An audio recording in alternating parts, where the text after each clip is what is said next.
المرسلين خاتم النبيين إمام المرسلين نبينا وسيدنا وإمامنا وقدوتنا ومولانا محمد صلى الله تعالى عليه وعلى آله وأصحابه وبارك وسلم تسليما كثيرا كثيرا. أما بعد، قال الله سبحانه وتعالى: وما أرسلناك إلا رحمة للعالمين. صدق اللہ العظیم. محترم ناظرین، السلام علیکم ورحمۃ اللہ وبرکاتہ. پروگرام آپ کے مسائل میں محمد عبد المنتقم آپ کو دل کی گہرائیوں سے خوش آمدید کہتا ہوں، اور اللہ تعالیٰ کی بارگاہ میں دعا گو ہوں کہ اللہ تعالیٰ اس پروگرام کو اپنے فضل و کرم سے شرف قبول عطا فرمائے اور اس کا فائدہ عام ہو اور پوری دنیا میں پھیلے، اور سب سے پہلے میری ذات کو اس کا فائدہ پہنچے اور پھر آپ سب بھی مستفید ہو پائیں. اللہ تعالیٰ کی بارگاہ میں یہ دعا ہے کہ اس پروگرام کو اللہ تعالیٰ آخرت کے لیے ذخیرہ بنا دیں. آپ کے لیے بھی آپشن کھلا ہے، آپ اس میں کالیں کر سکتے ہیں، لیکن کچھ گزارشات وقت اور حالات کی مناسبت سے پیش کرنے کی میں کوشش کیا کرتا ہوں. دل بہت دکھا ہوا ہے اور تمام مسلمانوں کا دل زخم ہے. جو ہرزہ سرائی کی جاتی ہے، جو آپ صلی اللہ علیہ وسلم کی شان اقدس میں جو گستاخی کی جاتی ہے، اس سے تمام مسلمانوں کے دل مغموم ہوتے ہیں، زخم ہوتے ہیں اور پارا ہو جاتے ہیں، اور کتنی تکلیف پہنچتی ہے، کتنا صدمہ پہنچتا ہے، اس کو الفاظ کے ذریعے بیان کرنا میں سمجھتا ہوں کہ ممکن نہیں ہے. آج 1500 سال کا طویل عرصہ گزر گیا ہے، لیکن آپ صلی اللہ علیہ وسلم کو جیتے جی کوئی انسان آج دیکھ نہیں سکتا. آپ صلی اللہ علیہ وعلی آلہ واصحابہ وسلم کی زیارت سے جیتے جی کوئی مشرف نہیں ہو سکتا. لیکن حضور نبی کریم صلی اللہ علیہ وسلم کا روضہ اقدس کو بھی براہ راست دیکھنے کی سعادت میسر نہیں آتی، لیکن اس روضہ اقدس کے ساتھ جو جالی شریف ہے، اس جالی شریف کا دیدار انسان کو باہر سے ہوتا ہے. اللہ اکبر! کتنے بے شمار لوگ ہیں دنیا میں جو سجدوں میں رو کر اپنے آپ کو بالکل ختم کرنے دینے کی کوشش کرتے ہیں، زار و قطار روتے ہیں کہ اللہ زندگی میں اور تو کچھ نہیں، اس جالی شریف کا دور سے نظارہ ہو جائے، اس جالی شریف کا دیدار ہو جائے. روضہ اقدس کا براہ راست دیدار تو ہوتا نہیں ہے، صرف جالی شریف کا دیدار ہوتا ہے. اور کوئی جالی شریف کے اندر بھی جاتا ہے تو وہ اصل قبر تک پہنچنا پھر بھی اس کا موقع رکھا نہیں گیا. وجوہات ہیں. اللہ اکبر! کیونکہ ایسے ازلی دشمن ہیں، بدبخت ہیں کہ جن کی طرف سے نقصان پہنچنے کا کوئی خدشہ، کوئی اندیشہ یکسر مسترد نہیں کیا جا سکتا. تو اس لیے سب سے اعلیٰ درجے کی سیکورٹی اور تحفظ کا ایک نظام اور ایک حصار وہاں پر موجود ہے. لیکن اس جالی شریف کے دیدار کے لیے آنسو برسانے والے، زندگی کو بے قرار کر دینے والے، راتوں کو جاگنے والے اور عجز و نیاز کی ساری پونجی نچھاور کرتے ہوئے، عشق و محبت کی ساری پونجی نچھاور کرتے ہوئے آنسوؤں کا نذرانہ پیش کرنے کے لیے نہ جانے آج بھی دنیا میں کہاں کتنے لوگ ہیں، کتنے اربوں کھربوں انسان ہیں، اور ماضی میں کتنے رہے. سبحان اللہ! عشق و محبت کی ایسی داستان کسی عظیم انسان کے لیے تاریخ انسانیت نے، تاریخ کائنات نے کبھی نہیں دیکھی. ایسا وفور محبت اور ایسا شوق و ذوق اور ایسا عشق اور محبت، سبحان اللہ، کائنات کی تاریخ میں کسی اور کے لیے اس کی کوئی مثال پیش کرنے سے دنیا اور کائنات کی تاریخ قاصر ہے. اللہ تعالیٰ نے عشق اور محبت کہ ایسی داستانیں رقم کرنے کے لیے لوگ دنیا میں پیدا کیے. کون کیا کہتا ہے؟ اِنَّا كَفَيْنَاكَ الْمُسْتَهْزِئِينَ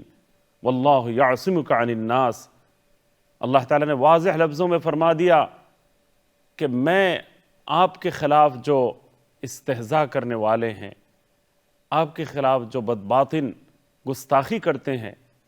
ان کی گستاخیوں کے خلاف، ان استہزاء کرنے والوں کے خلاف میں خود کافی ہوں۔ اللہ فرما رہے ہیں کہ میں تنہا کافی ہوں، اور میری آپ کی حفاظت کا ذمہ میں نے اپنے اوپر لیا ہوا ہے۔ واللہ یعصمک عن الناس، لوگوں کی بدبختی سے، ہرزہ سرائی سے اللہ تعالیٰ نے حفاظت کا وعدہ نبی کریم صلی اللہ علیہ وسلم کے لیے فرمایا۔ لیکن جو جتنا بڑا ہوتا ہے اس کے خلاف بدگوئی، بد زبانی، ہرزہ سرائی بدبخت تاریخ میں کرتے رہے ہیں، اور اس کا سلسلہ ہنوز باقی ہے۔ وہ ہمارے ایمان کی چنگاری کو شاید دیکھنا چاہتے ہوں، ان کو یہ پتہ نہیں ہے کہ آپ صلی اللہ علیہ وسلم کے بارے میں اس طرح کی باتیں کرتے ہوئے، اس طرح کی گستاخی کا ارتکاب کرتے ہوئے پورے عالم اسلام کو تکلیف پہنچا کر کروڑ فرزندان توحید کے دلوں کو زخم کر کے، تکلیف پہنچا کے، وہ یہ سمجھتے ہیں کہ آہستہ آہستہ محبت رسول کی شمع کو وہ بجھا دیں گے، اور آہستہ آہستہ مسلمانوں میں وہ جذبہ باقی نہیں رہے گا۔ مجھے یاد پڑتا ہے کہ ایک غیر مسلم، میں مذہب کا نام نہیں لیتا، جن کی ازلی دشمنی بہت زیادہ معروف ہے، سب سے زیادہ معروف ہے، وَلَتَجِدَنَّ أَشَدَّ النَّاسِ کے عنوان سے اللہ تعالیٰ نے جن کے بارے میں قرآن کریم کی آیت نازل فرمائی ہے، تو ایسے ہی لوگوں میں سے اس آیت کے مصداق جو لوگ ہیں، ان میں ایک آدمی جس نے اسلام پر تحقیق کی کہ اسلام کی مقبولیت کو کیوں ختم نہیں کیا جا سکا، کیوں ختم نہیں کیا جا سکا۔ تو ہمارے ایک دوست صحافی ہیں، معروف صحافی، تو وہ 4-5 سال تک اس نے تحقیق کی اور تفصیلی تجزیہ کیا، سفر کیا، مختلف علاقوں میں وہ گئے، مختلف ملکوں میں ان کا جانا ہوا ان صحافی کا۔ اس کے بعد جب ایک دن کوئی نشست رکھی گئی تو وہ ہمارے جاننے والے جو صحافی ہیں وہ ان سے ملنے گئے، اور چائے کی مجلس تھی اور اس میں بیٹھے اور کہا کہ آپ نے تو بڑی لمبی تحقیق کی، اور عرصے تک، دیر تک آپ نے تحقیق کی، کہ بڑی کوششیں کی جا رہی ہیں، پروپیگنڈے کیے جا رہے ہیں، غلط بیانی سے کام لیا جا رہا ہے، میڈیا ٹرائل کیا جا رہا ہے، بلیک میلنگ کی جا رہی ہے، اور اسلام کے خلاف سازشیں کی جا رہی ہیں، میڈیا کا غلط استعمال کیا جا رہا ہے، اور مختلف لیبل چسپاں کیے جا رہے ہیں۔ 24 گھنٹے مختلف انداز سے اسلام کو بدنام کرنے کے لیے، مسلمانوں کو بدنام کرنے کے لیے کوششیں روز افزوں ہیں، اور اس کے لیے نہ جانے کتنے کروڑوں کے فنڈز مختص ہیں۔ اتنی لمبی کوششیں اور اتنی گہری سازشیں، اور پوری دنیا میں پروپیگنڈے اور غلط بیانی کے عمل کو جاری رکھنے کے لیے نہ جانے کیا کیا کوششیں، مذموم کوششیں جاری ہیں، ناپاک سازشیں جاری ہیں، لیکن اس کے باوجود اسلام کی مقبولیت ختم نہیں کی جا رہی، ختم کرنا ممکن نہیں ہو رہا۔ اس کے پیچھے کیا راز ہے؟ تو وہ آدمی چائے کا کپ اس نے رکھا اور پھر گہرا سانس لیا، اور اس نے جواب میں یہ ایک جملہ کہا کہ میں نے جتنی تحقیق کی، کھوج لگانے کی کوشش کی، اور تجزیہ جتنا کیا، اور گہرائی تک پہنچنے کی میں نے کوشش کی، اس کا ایک سبب میرے ذہن میں آیا، سمجھ میں آیا، اور وہ یہ ہے کہ مسلمان اسلام سے بھی زیادہ اپنے نبی، اپنے رسول، اپنے پیغمبر محمد صلی اللہ علیہ وسلم کی ذات سے پیار کرتے ہیں۔ یہ ایک ایسا سرمایہ ہے۔ وہ اسلام کا خاتمہ اس لیے نہیں کیا جا رہا کہ محبت رسول کی چنگاری، محبت رسول کا جذبہ، محبت رسول کا سرمایہ، عشق رسول کا سرمایہ، یہ وہ پونجی ہے، اور یہ وہ اثاثہ ہے، وہ اثاثہ زیست ہے، اور وہ کیمیا تاثیر سبحان اللہ سرمایہ حیات ہے کہ جو مسلمانوں کو اپنے اسلام سے بھی زیادہ عزیز ہیں۔ تو ہمارے جاننے والے جو صحافی ہیں تو انہوں نے جواب میں یہ کہا کہ آپ کو یہ بات معلوم نہیں ہے کہ اسلام ہوتا ہی نہیں ہے اس وقت تک جب تک یہ محبت نہ ہو، تو اسلام اور محبت رسول کو الگ کر کے آپ نہیں دیکھ سکتے۔ لیکن اس نے پتے کی ایک بات کہی کہ پورا دین اسلام ختم کیوں نہیں کیا جا رہا، ختم کرنا کیوں ممکن نہیں ہو پا رہا، پورے دین اسلام کا خاتمہ، پورے دین اسلام کو دنیا سے مٹا دینے کی کوئی سازش، کوئی کوشش کیوں کامیاب نہیں ہو رہی؟ اس کے پیچھے ایک بڑی وجہ جو موجود ہے وہ یہ ہے کہ محبت رسول، عشق رسول کی جو متاع ہے، جو سرمایہ ہے، اس کو مسلمان اپنی جانوں سے بھی زیادہ عزیز سمجھتے ہیں۔ اللہ اکبر۔ میں نے ایک مرتبہ لندن ہی کے اندر ایک بس میں نے دیکھا کہ شراب پی کر کوئی بس میں اٹھا اور مسلمان ایک جوان لڑکا اور ایک جوان لڑکی، پتہ نہیں وہ شادی بیاہ کا تعلق بھی سمجھ میں نہیں آ رہا تھا، جیسا کہ فرینڈ شپ کا ایک تعلق ہوتا ہے، اور کپڑے بھی صحیح نہیں ہیں، حجاب بھی نہیں ہے، اور چال چلن سے اسلامی تہذیب کا کوئی اثر تو نظر ہی نہیں آ رہا، بلکہ کوئی دیکھے تو آنکھیں جھکا لے۔ لیکن وہ ایسے آپ سمجھ لیں کہ بے راہ روی کے شکار لڑکا اور لڑکی دونوں تھے، لیکن ان کے سامنے کوئی ایک شراب پینے والا شخص اشارتاً اللہ اور اس کے رسول کے خلاف کوئی ایک جملہ بولا، بس کیا بولنا تھا، انہوں نے اپنی ظاہری شکل صورت، اپنی بے حجابی، اپنی بے حیائی اور اپنے ظاہری چلن کے بدچلنی جس کو کہہ سکتے ہیں، اس کو انہوں نے بلا دیا، بلا کر اسی وقت اس کے اوپر وہ حملہ آور ہونے کی کوشش کی کہ تم نے کیا کہا، دوبارہ کہنے کی ہمت دکھاؤ۔ تو اس کو بس سے نکل کر بھاگنا پڑا۔ اس کو اندازہ ہو گیا کہ یہ اپنی جگہ پر بہت برے ہو سکتے ہیں، لیکن اپنے نبی صلی اللہ علیہ وسلم کے حوالے سے کسی ایک جملے کے روادار وہ نہیں ہے، کسی ایک اشارے اور کنایے کے بھی وہ روادار نہیں ہے کہ آپ صلی اللہ علیہ وسلم کے شان میں گستاخی کا ارتکاب کوئی کر سکے۔ ایک بڑے شاعر اردو میں گزرے ہیں، اردو زبان کے بڑے شاعر تھے، تو ان کو وہ شراب پینے کے عادی تھے، العیاذ باللہ العلی العظیم۔ ویسے تو بہت زبردست اور شاندار شاعر تھے، لیکن شرابی مشہور تھے۔ تو شراب پی کر ان کے اوسان خطا ہو گئے، ان کی ہوش و حواس ختم ہو گئے۔ اس کے بعد ان کے سامنے کچھ لوگ آئے اور باتیں کر رہے تھے کہ فلاں بڑے شاعر کے بارے میں آپ کی کیا رائے ہے؟ تو غالب کے بارے میں پوچھا، تو اس کے بعد میر تقی میر کے بارے میں پوچھا، فلاں کے بارے میں پوچھا، مختلف شعراء کے نام لیے۔ تو کسی کے بارے میں کہا کہ نہیں، اس کو تو شعر کچھ کہنا آتا نہیں ہے، وہ ابھی مجھ سے بہت کچھ سیکھ سکتا ہے۔ وہ نشے میں تھے، وہ اس قسم کی باتیں نکلوا رہے تھے۔ نہیں، اس کی بات ہی کیا کرنی ہے، یہ تو ابھی مبتدی ہے، یہ تو میرے سامنے کچھ بھی نہیں ہے۔ ہاں، وہ غالب کے بارے میں کہا، وہ تھوڑا سا ابھی آ گیا ہے شعر اس کو۔ اس قسم کی باتیں وہ کرتے رہے ہیں۔ یعنی ساری باتیں جو ہے مجھے بلفظ ہی یاد نہیں،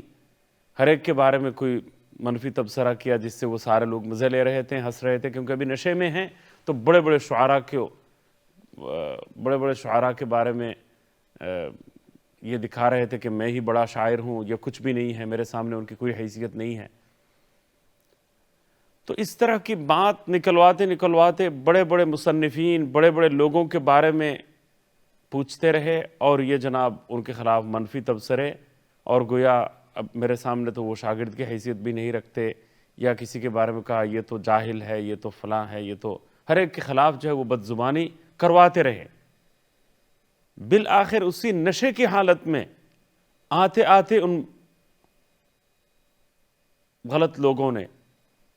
حضور اکرم نبی کریم سرور دو عالم صلی اللہ علیہ وسلم کی ذات گرامی کے بارے میں بھی پوچھ لیا کہ ان کے بارے میں آپ کیا سوچتے ہیں،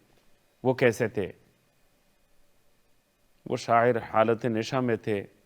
اور ہر ایک کے بارے میں غلط سلط باتیں وہ بتاتے چلے آ رہے تھے، اور اس مقام پر جب پہنچے اسی وقت وہ رو پڑے اور غصے میں آ کر، طیش میں آ کر، جوش میں آ کر،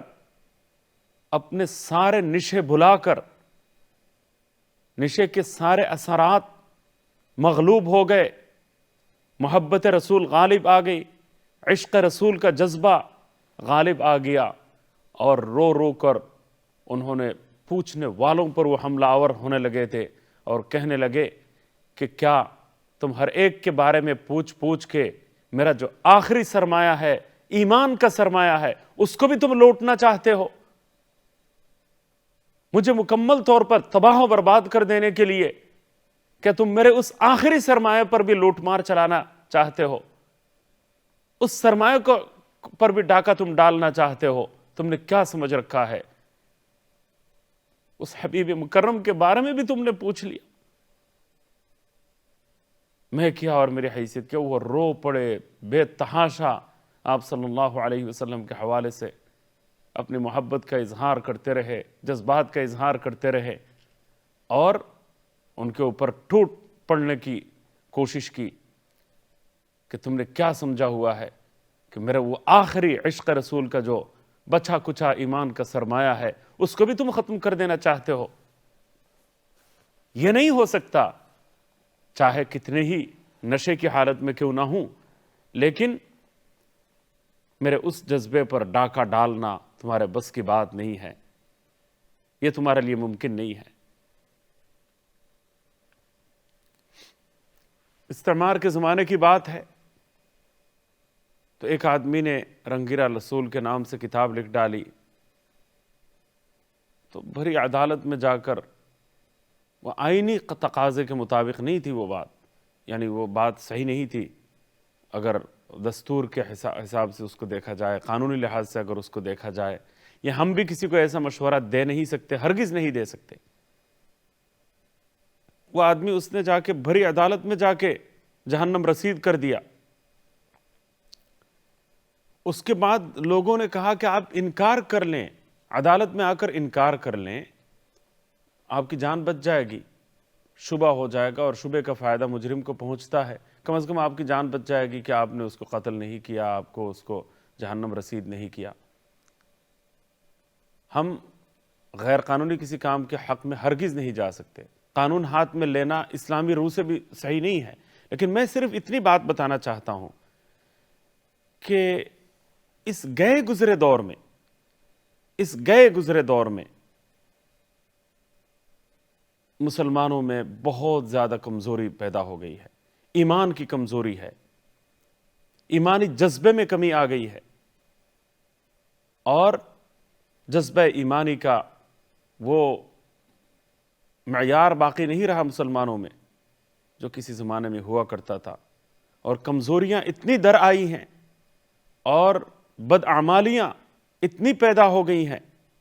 بے راہ روی کے شکار اتنے زیادہ ہو گئے ہیں کہ شرم سے سر جھک جاتا ہے، اور اپنی کمزوری کی وجہ سے اسلام کا کوئی عملی نمونہ ہم دکھانے سے پوری دنیا میں قاصر ہیں کہ فلاں معاشرے کو جا کے برت لو، فلاں معاشرے کو جا کے جانچ لو، پرکھ لو اور دیکھ لو، تمہیں اسلامی معاشرہ پتہ لگ جائے گا۔ کوئی ایسا معاشرہ پوری دنیا میں کہیں بھی نظر نہیں آتا، لیکن اس کے باوجود اس گئے گزرے دور میں بھی محبت رسول کا ایک آخری سرمایہ مسلمانوں کے پاس آج بھی موجود ہے۔ بدعمالی میں کتنے ہی یعنی پستی کے آخری انتہا کو پہنچ گئے ہوں، لیکن کم از کم گنہگار سے گنہگار مسلمان بھی ہو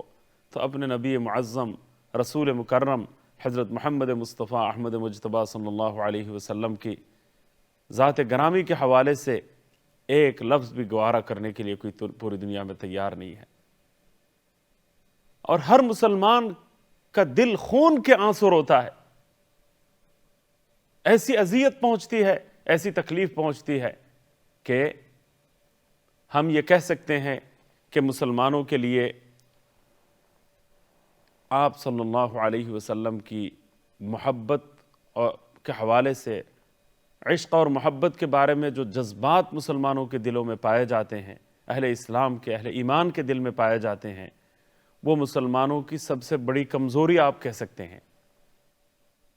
یعنی عشق رسول اور محبت رسول اور شان رسالت کے حوالے سے جو پاکیزہ اور جو وافر مقدار میں جو جذبہ ماشاءاللہ دلوں میں موجزن ہے، وہ ایک مسلمان کے لیے سب سے بڑی کمزوری ہے۔ حضور کی محبت دلوں کی دھڑکن ہے، حضور صلی اللہ علیہ وسلم کی محبت مسلمان کی سب سے بڑی کمزوری ہے، لیکن یہ یاد رہنا چاہیے کہ اسی کمزوری کو اگر کوئی ٹھیس پہنچا دے تو مسلمان کی طاقت بھی گرج اٹھتی ہے، مسلمان کی طاقت بھی اسی سے جلوگر ہوتی ہے، شان و شوکت بھی اسی سے ظاہر ہوتی ہے،